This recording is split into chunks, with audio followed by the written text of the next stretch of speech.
వెంట పరుగులు పెడుతున్నారు. రోజువారీ వంటకాల్లో భాగంగా పప్పుకు ప్రాధాన్యత ఇస్తున్నారు. 2 నెలల క్రితం వరకు అందనంత ఎత్తుకు చేరుకున్న పప్పు ధాన్యాలు ఇప్పుడు కూరగాయల కన్నా తక్కువకే దొరుకుతుండటంతో వ్యవసాయ మార్కెట్లు, హోల్సేల్ మార్కెట్ల వెంట నగర ప్రజలు క్యూ కడుతున్నారు.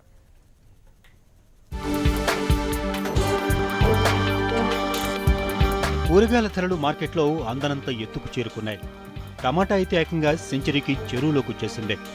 వీటితో పాటుగా మిగిలిన కూరగాయల ధరలు కూడా బహిరంగ మార్కెట్లో కిలో 50 రూపాయల వరకు పలుకుతున్నాయి.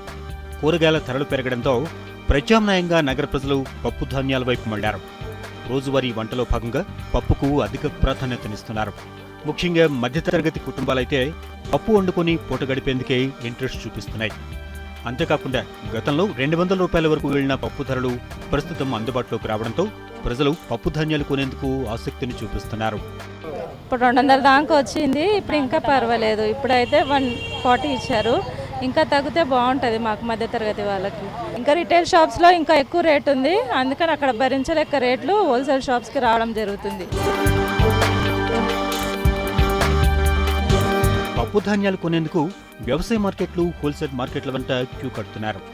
కిలోల కొద్దీ పప్పులు కొంటూ ఇంటికి తీసుకెళ్తున్నారు. ఇటు పప్పు ధరలు తగ్గడంతో కొనుగోళ్లు పెరిగాయని వ్యాపారులు చెబుతున్నారు. 150 నుంచి 200 కందివైపు ఉంటే గుండు మేపు 200 పైంది. ఈ సంవత్సరం ఏంటంటే 130, 140 అయింది. పబ్లిక్ కొంచెం అనుకూలంగా ఉంది. కాకపోతే ఏంటంటే వ్యవసాయం గురించి ఇప్పుడు చాలా గవర్నమెంట్ అనేది కొంచెం ఇంకా ఇంప్రూవ్ చేస్తుంది. ఇంకా చేసిరనుకో చాలా బాగుంటుంది. పబ్లిక్ కొంచెం అప్పటికంటే కొంచెం చాలా నయం ఉంది.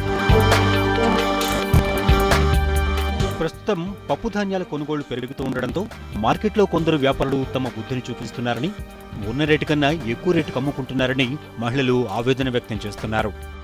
కిలో తీసుకుంటే కనీసం ఒక 1 మంత్ కూడా రాకపోతుండే. ఇప్పుడు కొంచెం తగ్గుట్లా ఒక 2-3 కేజీ తీసుకొని వెళ్తున్నాం. చాలా వరకు ఫ్యామిలీస్ మధ్యతరగతిలోనే ఉంటాయి కాబట్టి ఇంకా ప్రతిదీ కూడా కొనుక్కొని తినలేకపోతున్నాం. కూరగాయలు కానీ, పప్పు దినుసులు కానీ ఏవి కూడా రేట్ ఎక్కువ ఉంటున్నాయి. గవర్నమెంట్ ఇంకా పప్పు దినుసులలో రేట్లు తగ్గిస్తే మాకు ఇంకా చాలా సంతోషంగా ఉంది.